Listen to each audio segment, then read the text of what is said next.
पिछले कई वर्षों से एक ऐसा टॉपिक जो जीके के सेक्शन में इससे क्वेश्चन बनता ही बनता है, जिसको हम लोग बोलते हैं पंचायती राज व्यवस्था। और हर 30 सेकंड पे दिखाएंगे, देखो क्वेश्चन, देखो एग्जाम में कैसे क्वेश्चन बनता है हर 30 सेकंड में। अच्छा, पहले सोचो सरकार के दिमाग में क्या आ गया ना कि पंचायती राज व्यवस्था हमें लाना थी। क्यों सरकार क्यों सोची, दिमाग में सरकार क्या आया? तो सबसे आसान समझने का भाषा ये है, मान लो ना गांव में लैट्रिन बनवाना है, नाली बनवाना है, रास्ता बनवाना है, तो अब इन सब चीज के लिए गांव के जो लोग हैं दौड़े दौड़े बार बार केंद्र के पास तो जाएंगे नहीं। देखिए हमारा लैट्रिन नहीं बन रहा, लैट्रिन नहीं हो रही, ये सब तो सरकार के पास जाएंगे नहीं बार बार। तो सरकार सोची ना कुछ ऐसा किया जाए कि गांव के लोगों को ही कुछ शक्ति दे दिया जाए ना कि वहां के समस्या का वो लोग निदान कर सके। तो सरकार सोची एक काम करते हैं, पंचायती राज व्यवस्था लेकर आते हैं। सिंपल तरीका है भाई। अच्छा, पंचायती राज व्यवस्था यानी स्थानीय स्वशासन, बहुत सरल में समझो तो इसका सबसे पहले उल्लेख हमें कब देखने को मिलता है? चोल वंश में। सबसे पहले इसका उल्लेख हमें चोल वंश में देखने को मिलता है। चोल वंश का वो कौन सा राजा था जो गांव गांव में स्थानीय स्वशासन लागू करने का श्रेय जिसको जाता है? तो उस राजा का नाम था परंतंक चोल। याद रखिएगा भैया, ये तो पढ़े नहीं है, जो नहीं पढ़े वही तो पढ़ाने आए ना क्या, और ये सब क्वेश्चन बना है। अब सुनिएगा, ये पढ़े हैं आप सभी। अच्छा, स्थानीय स्वशासन का जनक किसको बोलते हैं? Lord Ripon. भैया ये मत बताइए, पढ़ा हुआ है, मालूम है ये चीज पढ़े हैं क्योंकि बहुत बार पूछा है क्वेश्चन। लॉर्ड रिपन को बोलते हैं स्थानीय स्वशासन का जनक, 1882 में लेकर आए थे। ठीक है। अच्छा, अब क्या होता है कि भारत आजाद होने के बाद उस समय के प्रधानमंत्री नेहरू जी ना सोचे रातों रात को सोचे कि ना गांव तक ना केंद्र सरकार का योजना कैसे, केंद्र सरकार का हर योजना कैसे पहुंचाया जाए, हम क्या करें ना कि मेरा योजना गांव गांव तक पहुंच पाए। तो सरकार के जो क्या होते हैं, जो लोग होते हैं, जो सरकार में होते हैं, वो सुझाव दिए कि नेहरू जी सुनिए ना, एगो ना कार्यक्रम चला दीजिए। ठीक है, ये पहला विकास कार्यक्रम है, चला दीजिए। देखिए इस कार्यक्रम के सहायता से ना जो भी योजना है वो निचले स्तर तक पहुंच पाएगा।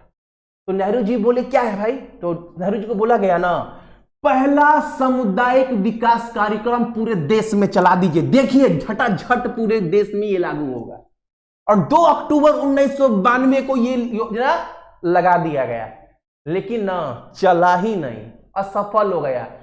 बीच में जाकर रुक जाए, निचले स्तर तक कार्यक्रम या योजना या कोई भी सहायता ना पहुंच पाए, तो ये हो गया फेल। लेकिन सरकार ये फेल हो गया, लेकिन एग्जाम में पास होगा। क्यों पास होगा? एग्जाम में पूछेगा कि पहला विकास कार्यक्रम का नाम क्या है, तो पहला सामुदायिक विकास कार्यक्रम कब चलाया गया? 2 अक्टूबर 1992 को। अब तो ये फेल हो गया। अब नेहरू जी सोचे, मतलब प्रधानमंत्री ये बड़ा बेइज्जती हो रहा है, कोई कार्यक्रम पहुंच नहीं पा रहा है, क्या करें? तो नेहरू जी के सुझाव दिया गया, एक काम करते नेहरू जी, इसका नाम न बदल दीजिए, भारत देश अंधविश्वास का देश, इसका नाम लग रहा, नामे में कुछ गड़बड़ी है बाबू, नाम न बदल दो। तो नेहरू जी बोले ना, तुम लोग बोल रहा है तो ठीक है बोल रहा होगा, एक काम करते हैं, कार्यक्रम वही, सिस्टम वही, लोग वही, सब योजना वही, उसका सिर्फ नाम बदल दिए, राष्ट्रीय प्रसार सेवा कर दीजिए 1953 में। बोले फिर लगाओ, देखो पहुंच रहा है कि नहीं पहुंच रहा है। बाबू सिर्फ नाम बदले हैं आप, काम और सिस्टम लोग नहीं बदले। तो फिर ये फेल हो गया। अब नेहरू जी चिंतित, लेकिन चिंता करने का टेंशन था नहीं, मार्केट में हीरो आने वाला है। मार्केट में हीरो आ गया। कौन आया? हीरो का एंट्री हो गया। हीरो का नाम था, देखिए उसी लिए इनका फोटो ना, इनका फोटो आपको ये भी ऐसा भी मिलेगा गूगल के ऊपर, लेकिन हम हीरो वाला फोटो लगाए। क्यों लगाए? क्योंकि मार्केट में हीरो का एंट्री हुआ था ना 1957 में। हाँ, मार्केट में हीरो का एंट्री हो गया, हीरो का एंट्री हो गया। हीरो का नाम था बलवंत राय मेहता, इस हीरो का नाम। अब ये हीरो बोला, और इन्हीं को बोलते हैं पंचायती राज्य का जनक। किसको? बलवंत राय मेहता को। ये गांव गांव तक पूरा समीक्षा किए, पूरे निचले स्तर तक पूरा अध्ययन किए। उसके अध्ययन करने के बाद बोले, देखिए नेहरू जी, अगर गांव गांव तक आपको अपना योजना पहुंचाना है, सिस्टम पहुंचाना है, तो मेरा सुझाव मानिए, 3 गो व्यवस्था बनाइए। कौन कौन सा? ग्राम पंचायत, पंचायत समिति और जिला समिति, जिला परिषद, ये 3 गो व्यवस्था बनाइए। तो नेहरू जी बोले ठीक है, तुम्हारा हम पहले भी बहुत लोग का बात सुने हैं, तुम्हारा भी बात सुनते ही हैं, लेकिन ना तुम्हारा बात सही है कि नहीं है, इसका समीक्षा पता है कौन करेगा? इसका समीक्षा पहले करेगा राष्ट्र विकास परिषद। अगर ये ओके ओके कर दिया ना बाबू, ये ओके कर दिया, तो तुम्हारा व्यवस्था हम लागू कर देंगे देश में। तो उसका सुझाव, उनका सुझाव किसके पास गया? राष्ट्र विकास परिषद के पास। यही लोग पहले सुझाव को सही है कि नहीं है करते हैं। और इसका गठन कब हुआ था? 6 अगस्त 1952 को इस संगठन का गठन हुआ था। तो ये जो संगठन है, समीक्षा की बलवंत राय मेहता के सुझाव को, और ये बोली 12 जनवरी 1958 को बोली ओके डन, लागू करो देश में। भाई बात सही बोल रहा, अपना भाई बात सही बोल रहा, लागू करो। लागू हो गया। और पहला लागू कहां पर हुआ? राजस्थान के नागौर में 2 अक्टूबर 1959 को लागू कर दिया गया बलवंत राय मेहता का सुझाव। पंचायती राज सिस्टम का 3 स्तरीय व्यवस्था लागू कहां किया गया? पहली बार राजस्थान के नागौर में। लेकिन संविधान में अभी नहीं जोड़ा गया है, अभी संविधान के पन्नों में नहीं जोड़ा गया है, अभी तो सिर्फ लागू कर दिया गया है। दूसरा राज्य कौन सा था? आंध्र प्रदेश। तीसरा था आपका तमिलनाडु, कर्नाटक, असम। उसके बाद 1962 में महाराष्ट्र में शामिल किया गया। और एक क्वेश्चन पूछता है, भारत के किस राज्य में अभी भी 2022 तक किस राज्य में अभी भी ये 3 त्रिस्तरीय व्यवस्था लागू नहीं है? तो नागालैंड, मेघालय और असम में आज भी ये पंचायती राज व्यवस्था लागू नहीं है भाई। ठीक है, अब सुनना कहानी आगे बढ़ा। 20 साल हो गया, बहुत सारे राज्य में बलवंत राय मेहता का जो सुझाव था लागू हो गया, गांव गांव तक योजना सही से चल रहा है, काम धंधा मस्त चल रहा है। अब केंद्र सरकार सोची ना, एक काम करते हैं, 20 साल तो हो ही गया, एक कमेटी का और गठन कर देते हैं ताकि उनका जो व्यवस्था लागू किया गया था वो सही तरीके से चल रहा है कि नहीं चल रहा है, इसका समीक्षा करने के लिए। तो 20 साल के बाद 1977 में अशोक मेहता समिति का गठन किया जाता है। अब मार्केट में ये भी आए। अब ये सोचे ना, हम तो 20 साल के बाद वाले हैं, नए जमाने के हैं, मेरा दिमाग ज्यादा है। सुनिए केंद्र सरकार, एक बात सुनिए, जो बलवंत राय मेहता बोला था ना उसको हटाओ, हम जो बोल रहे हैं मेरा बात सुनो। त्रिस्तरीय नहीं, 2 स्तरीय व्यवस्था लगाइए। कौन कौन सा? तो सुझाव दिए मंडल पंचायत और जिला पंचायत। ये बोले बलवंत राय को हटाओ ना, मेरा बात सुनो ना बाबू। तो एग्जाम में पूछता है 2 स्तरीय व्यवस्था लागू करने का सुझाव किसने दिया था? अशोक मेहता ने। त्रिस्तरीय बलवंत राय मेहता ने।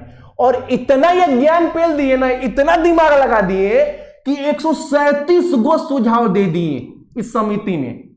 ये भी बोले कमजोर वर्गों के लिए आरक्षण दो, महिलाओं को आरक्षण दो, 137 गो सुझाव पेल दिए। उसके बाद क्या हुआ पता है?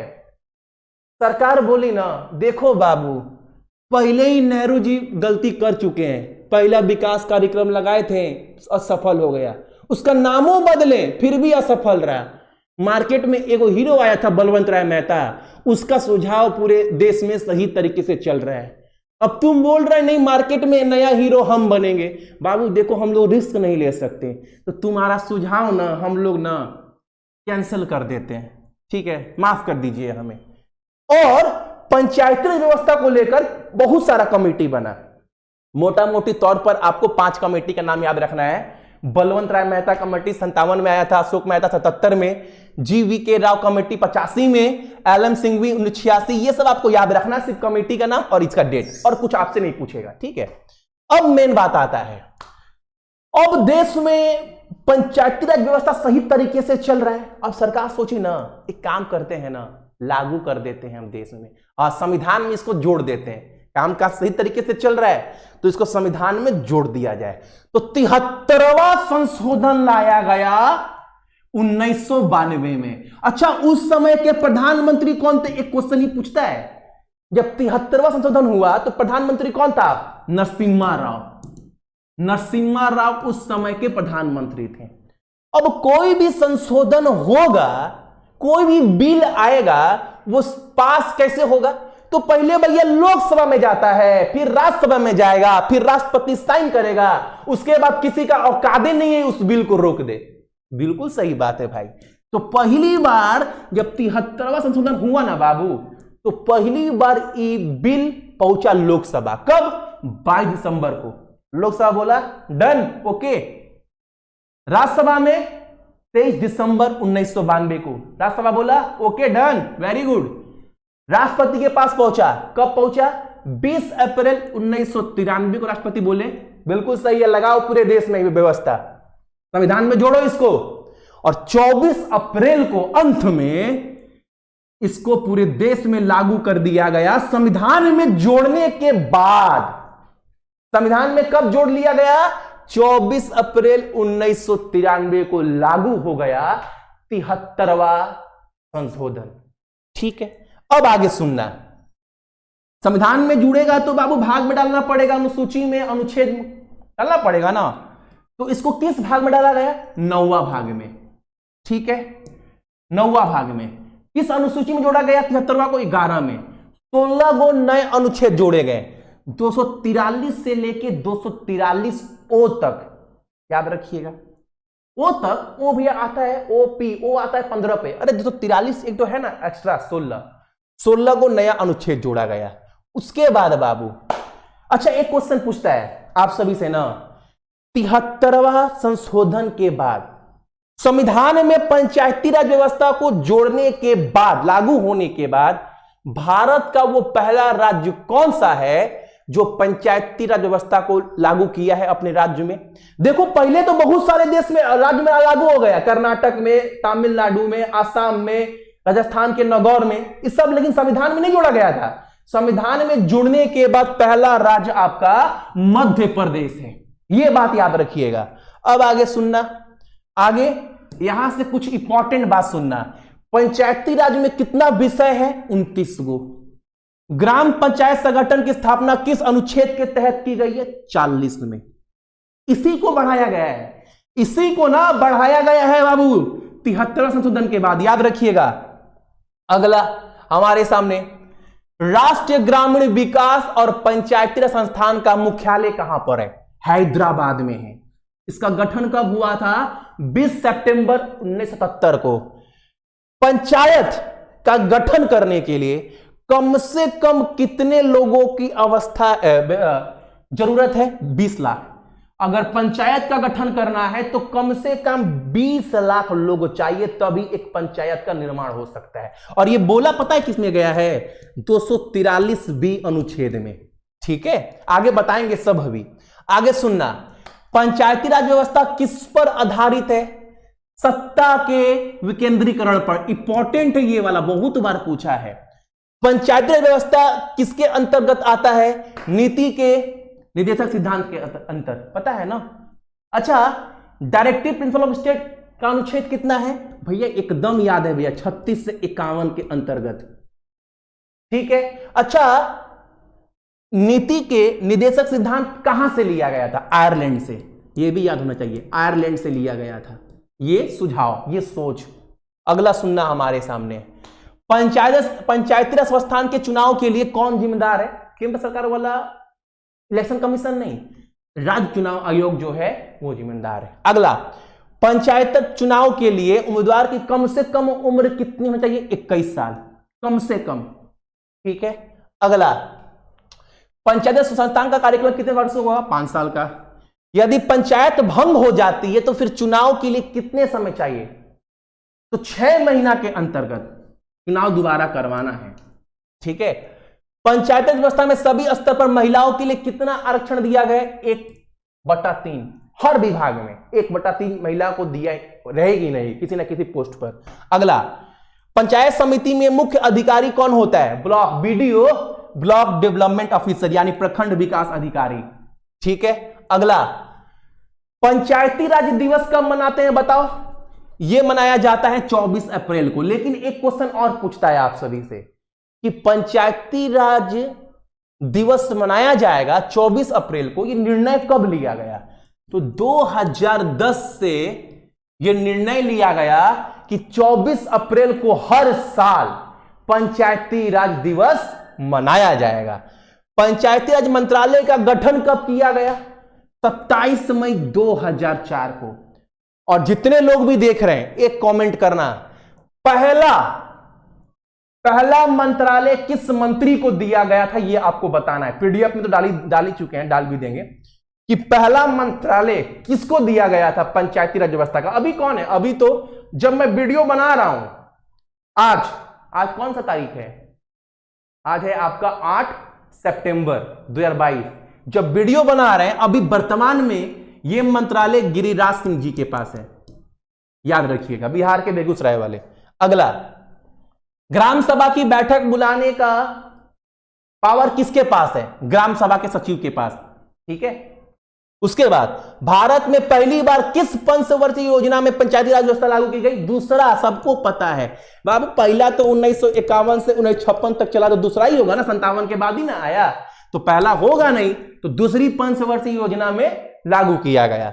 अगला बात हमारे सामने, राष्ट्रीय ग्रामीण विकास एवं पंचायती राज संस्था की स्थापना किस वर्ष में की? ये तो बता ही दिए हैं। उसके बाद 1989 में एक क्वेश्चन बहुत इंपॉर्टेंट है, समझाना है बाबू, ये वाला पता है, संविधान में जो जोड़ा गया पंचायती राज व्यवस्था को, वो 73वां संशोधन किया गया 1992 में। लेकिन इसके पहले भी ना, नरसिम्हा राव सरकार के दौरान ये पास हुआ, लेकिन इसके पहले भी राजीव गांधी ना प्रयास कर चुके थे कि पंचायती राज व्यवस्था को पूरे देश में लागू किया जाए। 64वां संशोधन किए थे राजीव गांधी जी ने, 64वां संशोधन किया था 1989 में, और प्रयास किया था कि पंचायती राज व्यवस्था को संविधान में जोड़ लिया जाए। लेकिन लोकसभा में पास हो गया, राज्यसभा में पास ही नहीं हुआ, तो फेल हो गया। लेकिन एग्जाम में पूछता है आप सभी से कि 64वां संशोधन कब हुआ था? 1989 में राजीव गांधी जी ने किया था। अगला सुनना हमारे सामने। अच्छा, अनुच्छेद थोड़ा पढ़ लो। अनुच्छेद 243 से 243 ओ तक कौन कौन सा अनुच्छेद आपके जानने लायक जरूरी है, ये आपको मैं बताऊंगा। कौन कौन सा? बहुत शॉर्ट में बाबू, बहुत शॉर्ट में। पहला सुनना, 243 में सिर्फ परिभाषा बताया गया है पंचायती राज का, इतना याद रखना। 243 ए में ग्राम सभा के बारे में बताया गया है, लेकिन 243 बी ये पढ़ना है, ये इंपॉर्टेंट है। 243 बी में पंचायत का गठन के बारे में बताया गया है, और ये 243 बी में ही बताया गया है ना, अगर पंचायत का गठन करना है तो कम से कम वहां की आबादी 20 लाख तो होना ही चाहिए, इंपॉर्टेंट है। और ये बात बोला गया है 243 बी में। ठीक है। अगला सुनना हमारे सामने, पंचायत की संरचना कैसी होगी, यह बताया गया 243 सी में। सीटों के लिए आरक्षण होगा 243 डी में बताया गया। ठीक है। उसके बाद 243 ई में क्या बताया गया कि पंचायत की अवधि 5 साल के लिए होगी, ये किस अनुच्छेद में बताया गया है? 243 ई में बताया गया है। उसके बाद सुनना, 243 एफ में क्या बताया गया? डिस्क्वालिफिकेशन फॉर मेंबरशिप, यानी मेंबर को हटा सकते हैं, यानी पंचायत गांव में जो भी सदस्य रहेंगे, जो भी प्रमुख रहेंगे, मुखिया होगा, बीडीओ होगा, इन लोग को हटा सकते हैं कि नहीं हटा सकते हैं, इसका पूरा उल्लेख इसमें किया गया है। और बोला गया है अगर 21 साल उम्र है और 25 साल से उम्र कम है, यानी इसके अंतर्गत उम्र है, तो कोई नहीं हटा सकता। अगर विधानमंडल में कोई अगर ऐसा बिल लाया जाए तभी हट सकता है। यह सब चीज किसे बताया गया है? मेंबर को हटा सकते हैं कि नहीं हटा सकते, तो 43 एफ में बताया गया है। ठीक है। उसके बाद तो 43 जी में क्या बताया गया? पंचायत की शक्तियों का उल्लेख, यानी पंचायत के पास क्या क्या पावर रहेगा, इसका उल्लेख 43 जी में किया गया है। तो 43 एच में किया गया है पंचायत द्वारा और उनकी निधियों द्वारा कर लगानी है पंचायत। अब पंचायत जो भी है बाबू, उनके पास पैसा कहां से आएगा, चलेगा कैसे पंचायत? तो बाबू कुछ सरकार टैक्स लेगी। आप देखते होंगे ना, अगर आपका घर, आपका गांव अगर पंचायत में आता तो आपको टैक्स देना पड़ता है, जमीन का, घर का, पानी टैक्स। तो ये कौन लेता है? तो ये पंचायत लेता है। तो पंचायत क्या क्या टैक्स ले सकता है? टॉयलेट के ऊपर, बाथरूम के ऊपर, पानी के ऊपर, ये सब टैक्स कौन लेगा? तो ये कहां बताया गया है? तो 43H में बताया गया है। अगला जो 43HI में क्या बताया गया है? वित्त स्थिति की समीक्षा के लिए वित्त आयोग, यानी पंचायत में पैसे की कमी है कि नहीं है, एक फाइनेंस कमीशन गठन किया जाएगा ताकि पूरा ख्याल रख सके कि पंचायत ना पैसे की कमी की वजह से मर ना जाए। तो एक वित्त स्थिति के लिए समीक्षा के लिए वित्त आयोग गठन किया जाएगा, यह बात बताया गया 243I में। तो 43J में क्या बताया गया? पंचायत में जो भी पैसा आता है, काम पर होता है, उसका दुरुपयोग ना हो सके, पैसा कोई खा ना जाए, इसके लिए ऑडिट भी होगा, हिसाब किताब भी होगा, यह बात बताया गया 243J में। ठीक है, आगे 243K में क्या बताया गया? पंचायत का चुनाव के बारे में 243K में बताया गया। L में क्या बताया गया? केंद्र शासित प्रदेश के लिए आवेदन, ये इंपॉर्टेंट नहीं है, ये इंपॉर्टेंट नहीं है, आगे सुनिएगा। तो 43M में क्या बताया गया है? कुछ क्षेत्र में भाग को लागू ना होना, जैसे मेघालय, नागालैंड, इन सब में। उसके बाद 243N मौजूदा कानून और पंचायत के, अच्छा ये बताया गया आप सभी को। 243F, अच्छा ये दोनों बहुत इंपॉर्टेंट है, इसको थोड़ा सा ना आप अच्छे समझना बाबू। पहला बात, सबसे पहले इंपॉर्टेंट, जो मोस्ट इंपॉर्टेंट है, तो 43O। अगर मान लो पंचायत का देखरेख कौन करेगा? राज्य सरकार के पास पावर है ज्यादातर। अगर राज्य सरकार कोई भी विधानमंडल में कोई भी बिल पास कर देती है ना, कि पंचायत में ये बिल पास कर दी होना चाहिए पंचायत में चुनाव के लिए, तो कभी भी ना कोर्ट ना बीच में आकर मामला में हस्तक्षेप नहीं कर सकता। समझ गए? यानी कोर्ट का कोई काम नहीं है। अगर राज्य सरकार का विधानमंडल अगर बिल पास कर दिया पंचायत के लिए, तो बीच में कोर्ट कुछ नहीं बोल सकता। यह बात कहां बोला गया है? 243O में। देख रहे हो, bar to interference by court in electoral matter, चुनाव वगैरह होगा कुछ भी तो उसमें कोर्ट कुछ नहीं बोल सकता। ठीक है, अगला मौजूदा कानून और पंचायत की निरंतरता। अब एक बताइए ये क्या है भैया? ये चीज समझ में नहीं आया, सुनना। संविधान जो हुआ 73वां क्या नाम है संशोधन, उसके बाद उसके पहले भी बहुत सारे राज्य में लागू था ये पंचायत राज व्यवस्था। तो इस अनुच्छेद में बोला गया ना, जहां जहां पर लागू था पहले से जो सिस्टम चल रहा था वही चलेगा कम से कम 1 साल तक, जैसे चल रहा था वैसे ही चलेगा। लेकिन संविधान में जोड़ने के बाद 1 साल के बाद हर एक वो नियम कानून का पालन करना पड़ेगा जो संविधान में जोड़ने के बाद बताया गया है। ये बोला गया तो 43N में। ठीक है, अब सुनना हमारे सामने। अब पंचायत पढ़ ही लिए तो नगर वाला भी पढ़ ही लीजिए, म्युनिसिपैलिटी वाला बाबू बहुत छोटा है, बहुत छोटा है। 73वां संशोधन पास हो गया, सब कुछ हो गया। अब नगर म्युनिसिपैलिटी वाला पढ़ लीजिए। 74वां संविधान संशोधन किया गया आप सभी का, और ये कब पास हुआ? जून 1, 1993 में। अच्छा, संशोधन कब हुआ था? 93 में ही होगा। ये कब हुआ था संशोधन? ये हुआ था 1993 में। और इसको पास कब कर दिया गया? 1 जून 1993 को। अगला सुनना, इसको किस भाग में डाला गया? 9वां में, अनुसूची 12 में, और इसके अंतर्गत टोटल 18 अनुच्छेद डाला गया, 43P से 43ZG तक। ठीक है, और इसके अंतर्गत एक बात सुनना अब यहां पर। अच्छा, एक चीज और, इसमें 18 गो विषय है, यह भी याद रखिएगा। 73 में था कितना? 29, इसमें कितना है? 18। अब सुनना हमारे सामने यहां पर। अच्छा, इसमें भी 3 व्यवस्था है, उसमें भी 3 व्यवस्था, इसमें 3 व्यवस्था। वो ग्राम पंचायत था, जिला परिषद था, सेम वही है। नगर पंचायत होगा, नगर परिषद होगा और नगर निगम होगा।